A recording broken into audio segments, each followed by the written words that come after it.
அல்ஹம்துலில்லாஹி ரப்பில் ஆலமீன் வஸ்ஸலாத்து வஸ்ஸலாமு அலா ரசூலில்லாஹி அம்மா பஅத்.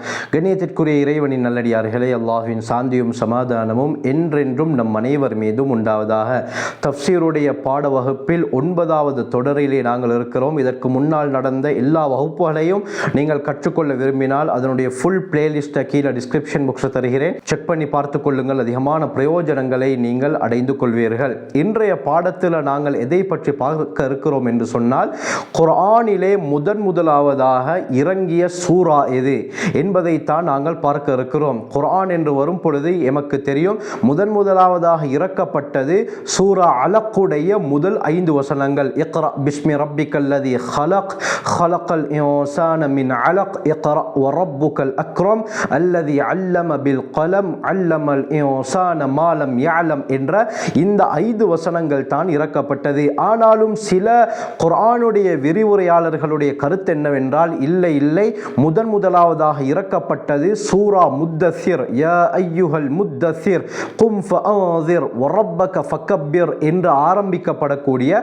இந்த முத்தஸிர் சூரா தான் என்பதாக சிலர் கூறுகிறார்கள். இன்னும் சிலர் கூறுகிறார்கள், இல்லை முதலாவதாக இறங்கியது சூரா ஃபாத்திஹா தான். இன்னும் சிலர் கூறுகிறார்கள், இல்லை முதலாவதாக இறங்கியது பிஸ்மில்லாஹிர் ரஹ்மானிர் ரஹீம் என்ற வசனம் தான் என்று கூறுகிறார்கள். எனவே இந்த கருத்துகளுக்கு மத்தியில் சரியான கருத்து எது என்பதை நாங்கள் தெளிவாக பார்ப்போம். முதலாவதாக அல்லாமா சுயூத்தி ரஹ்மத்துல்லாஹி அலை அல் இத்கானு ஃபி உலூமில் குர்ஆன் என்ற கிதாபில் இதை பற்றி தெளிவாக குறிப்பிடுகிறார்கள். முதலாவது சஹீஹான சரியான கருத்து என்னவென்று சொன்னால், குர்ஆனில் முதலாவதாக இறங்கிய வசனங்கள் சூரா அலக்குடைய முதல் 5 வசனங்கள். இதற்கு ஆதாரமாக புகாரி முஸ்லிமுடைய ரிவாயத் வருகிறது. ஆயிஷா ரலியல்லாஹு அன்ஹா அறிவிக்கிறாங்க, ஸல்லல்லாஹு அலைஹி வஸல்லம் அவர்களுக்கு வஹி அருளப்படுவதற்கு முன்னால் முதலாவதாக ஸல்லல்லாஹு அலைஹி வஸல்லம் அவர்கள் கனவு தான் கண்டார்கள். 6 மாதங்கள் ஸல்லல்லாஹு அலைஹி வஸல்லம் கனவு காணுவார்கள். கனவிலே நடந்த விடயம் அப்படியே அடுத்த நாள் காலையில் தெளிவாக நிஜத்திலே நடக்கும். இது ஸல்லல்லாஹு அலைஹி வஸல்லம் அவர்களுக்கு ஆரம்பத்திலே நடந்தது. அதற்கு பிறகு தான் இவர்கள் அந்த ஹிரா குகையிலே இபாதத் செய்வதற்காக சென்றார்கள். அவர்களுடைய மனைவி ஹதீஜா ரலியல்லாஹு அன்ஹா சாப்பாடுகளை இதே போல கட்டுச்சாதனங்களை எடுத்துக்கொண்டு ஒரு நாளைக்கு 2 அல்லது 3 தடவை அந்த ஹிரா குகைக்கு போய் அந்த கட்டுச்சாதனங்களை சாப்பாடுகளை கொடுத்துவிட்டு நபி அவர்களுக்கு ஆறுதல் சொல்லிவிட்டு கீழே இறங்கி வருவார்கள்.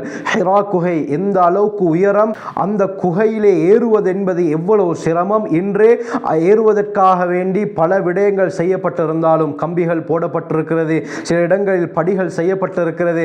ஆனால் அந்த காலத்தில் ஒன்றுமே கிடையாது. சூடு காலம், அதுவும் கருங்கல், அதிலே ஏறினால் எந்த அளவுக்கு சூடு இருக்கும் என்பதை நாங்கள் அறிந்திருப்போம்.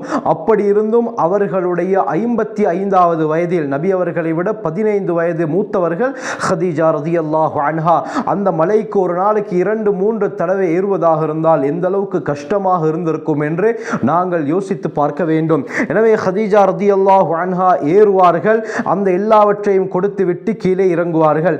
இந்த சந்தர்ப்பத்தில் தான் ஸல்லல்லாஹு அலைஹி வஸல்லம் அவர்கள் ஒரு நாள் ஹிரா குகையில் தனிமையில் இபாதத் செய்து கொண்டிருக்கும் பொழுது ஃபஜாஅஹுல் மலக், ஒரு மலக்கு வருகிறார். அதாவது ஜிப்ரீல் அலைஹிஸ்ஸலாம் வந்து சொல்கிறார்கள், இக்ரா, ஓதுவீராக. உடனே ஸல்லல்லாஹு அலைஹி வஸல்லம் சொன்னார்கள், மா அன பிகாரி, எனக்கு ஓத தெரியாது. எனவே ஃபஅஹதனி ஃபகத்தனி, ஸல்லல்லாஹு அலைஹி வஸல்லம் சொன்னார்கள், அந்த மலக்கு என்னை பிடித்து இறுக்கமாக கட்டி அணைத்தார். பிறகு என்னை விட்டுவிட்டு 2வது தடவை இக்ரா என்று கூறினார், அதாவது ஓதுவீராக. உடனே நான் சொன்னேன், மா அன பிகாரி, எனக்கு ஓத தெரியாது. ஃபகத்தனி அஸ்ஸானியத, 2வது தடவையும் என்னை இறுக்க கட்டி அணைத்து அதற்கு பிறகு என்னை விட்டார். பிறகு 3வது தடவை இக்ரா என்று சொன்னதும் அப்பொழுதும் நான் கூறினேன், மா அன பிகாரி, எனக்கு ஓத தெரியாது. இந்த மா அன பிகாரி ஸல்லல்லாஹு அலைஹி வஸல்லம் அவர்கள் 3 தடவை சொன்னார்கள். அந்த 3 தடவைக்கு என்ன கருத்து என்பதை நான் ஒரு பதிவில் பேசியிருக்கிறேன். அந்த வகுப்புகளுடைய பாடங்களை நீங்கள் பார்க்கும் பொழுது அதை நீங்கள் அறிந்து கொள்வீர்கள். முதலாவது மா அன பிகாரி நபி அவர்கள் முழுமையாக மறுத்தார்கள். மா நாஃபியா, எனக்கு ஒன்றுமே ஓத தெரியாது. 2வது மா அன பிகாரி, எனக்கு ஓத தெரியாது என்றால் அந்த மாவுக்கு என்ன கருத்து, கைஃப அக்ரா, நான் எவ்வாறு ஓதுவது. 3வது தடவை ஸல்லல்லாஹு அலைஹி வஸல்லம் மா அன பிகாரி என்று கூறினார்கள். அதற்கு என்ன கருத்து, மாதா அக்ரா, நான் எதை ஓத. இந்த கருத்திலே ஸல்லல்லாஹு அலைஹி வஸல்லம் 3வது தடவை வரை மா அன பிகாரி என்று கூறினார்கள்.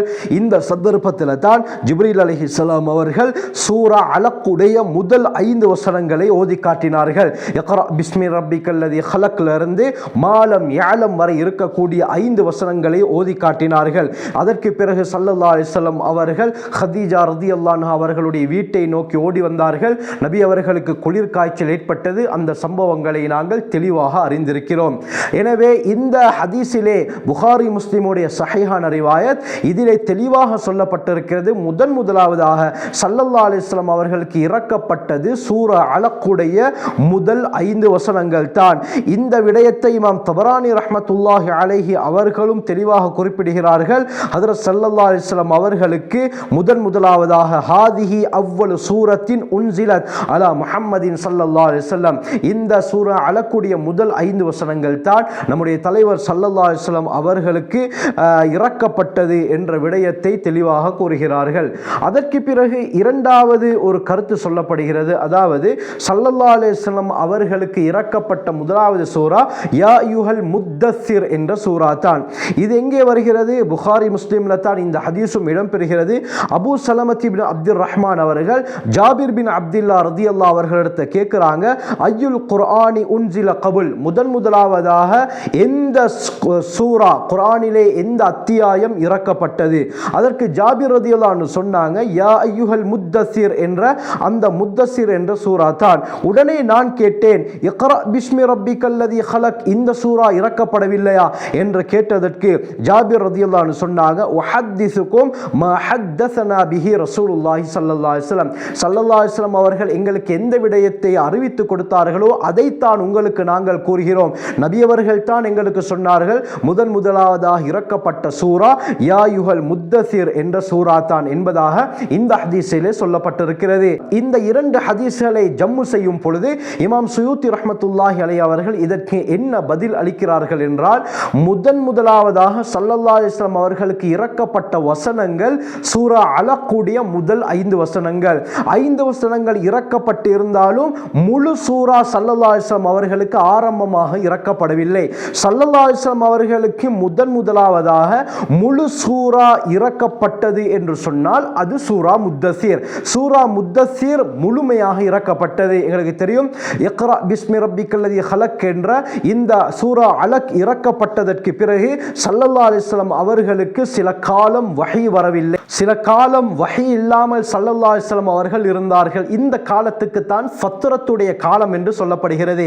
சூரா அலக்குடைய முதல் 5 வசனம் இறக்கப்பட்டதற்கு பிறகு சில காலம் ஸல்லல்லாஹு அலைஹி வஸல்லம் அவர்களுக்கு வஹி இறங்கவே இல்லை. அந்த காலத்துக்கு பிறகு அல்லாஹ் மீண்டும் இரண்டாவதாக சூரா முத்தஸ்ஸிரை தான் இறக்கி வைத்தான். அந்த சூரா முழுமையாக இறங்கியது. அந்த ஃபத்ரத்துடைய காலம் எத்தனை வருடங்கள் என்று பார்க்கும் பொழுது அல்லாமா இப்னு கசீர் 2 வருடங்கள் என்று கூறுகிறார்கள். இதே போல இமாம் சுஹைலி ரவுதுல் உனுஃப்ல கூறும் பொழுது 2.5 வருடங்களாக நபி அவர்களுக்கு வஹி வரவில்லை. இமாம் ஆமிர் ஷாபி அவர்கள் சலாசு சனவாத்தின் 3 வருடங்களாக நபி அவர்களுக்கு வஹி வரவில்லை என்று கூறுகிறார்கள். ஆனால் சிறந்த கருத்து என்னவென்றால், அல்லாமா இப்னு சஅத் தங்களுடைய தபகாத்திலே இப்னு அப்பாஸ் ரலியல்லாஹு அன்ஹு அவர்களுடைய கருத்தை கொண்டு வருகிறார்கள். சூரா அலக்குடைய முதல் 5 வசனங்கள் இறக்கப்பட்டு சில தினங்கள், அது எத்தனை நாட்கள் என்று குறிப்பிடப்படவில்லை, சில தினங்களாக நபி அவர்களுக்கு வஹி இறங்கவில்லை.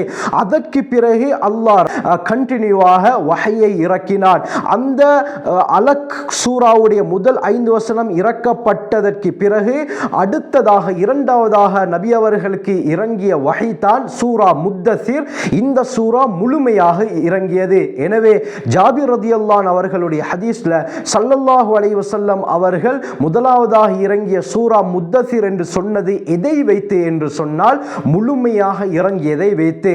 அப்படி இல்லாமல் நபி அவர்களுக்கு முதலாவதாக இறக்கப்பட்ட குர்ஆன் வசனங்கள் அலக்குடைய முதல் 5 வசனங்கள்.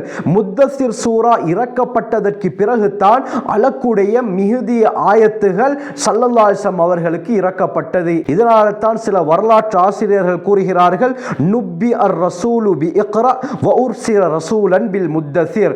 ஸல்லல்லாஹு அலைஹி வஸல்லம் அவர்கள் சூரா அலக்கின் மூலமாக நபியாக தேர்ந்தெடுக்கப்பட்டார்கள். சூரா முத்தஸ்ஸிரின் மூலமாக ரசூலாக தேர்ந்தெடுக்கப்பட்டார்கள். அலக் இறங்கியதற்கு பிறகு நபி அவர்கள் நபி என்ற கண்ணியம் கிடைத்தது. எப்பொழுது எப்பொழுது ஸல்லல்லாஹு அலைஹி வஸல்லம் அவர்களுக்கு முத்தஸிர் சூரா இறங்கி மக்களுக்கு இந்த விடயத்தை சொல்லுங்கள் என்று அல்லாஹ் இந்த விடயத்தை கூறினானோ அதற்கு பிறகு அவர்களுக்கு ரசூல் என்ற அந்தஸ்தும் கிடைத்தது. ப்ரொபட் என்பது வேறு, மெசேஞ்சர் என்பது வேறு. இதை பற்றியும் நான் தெளிவாக ஒரு வகுப்பிலே பேசியிருக்கிறேன். ஆகவே இதுதான் இந்த இரண்டு ஹதீஸ்களுக்கு மத்தியில் இருக்கக்கூடிய சிறந்த கருத்து என்பதாக இமாம் சுயூத்தி ரஹ்மத்துல்லாஹி அலைஹி அல்-இத்கானு ஃபீ உலூமில் குர்ஆன் என்ற கிதாபில் தெளிவாக குறிப்பிடுகிறார்கள். இதே போல மூன்றாவது ஒரு கருத்து சொல்லப்படுகிறது. அல்லாமா ஜாருல்லா ஜமக்ஷரி ரஹ்மத்துல்லாஹி அலைஹி தங்களுடைய கஷ்ஷாஃப் என்ற தஃப்சீரில் கொண்டு வருகிறார்கள். முதலாவதாக இறங்கிய சூரா ஃபாத்திஹா. இதே போல நான்காவது ஒரு கருத்து சொல்லப்படுகிறது. பிஸ்மில்லாஹிர் ரஹ்மானிர் ரஹீம் என்பது தான் முதலாவதாக இறங்கிய ஆயத்து.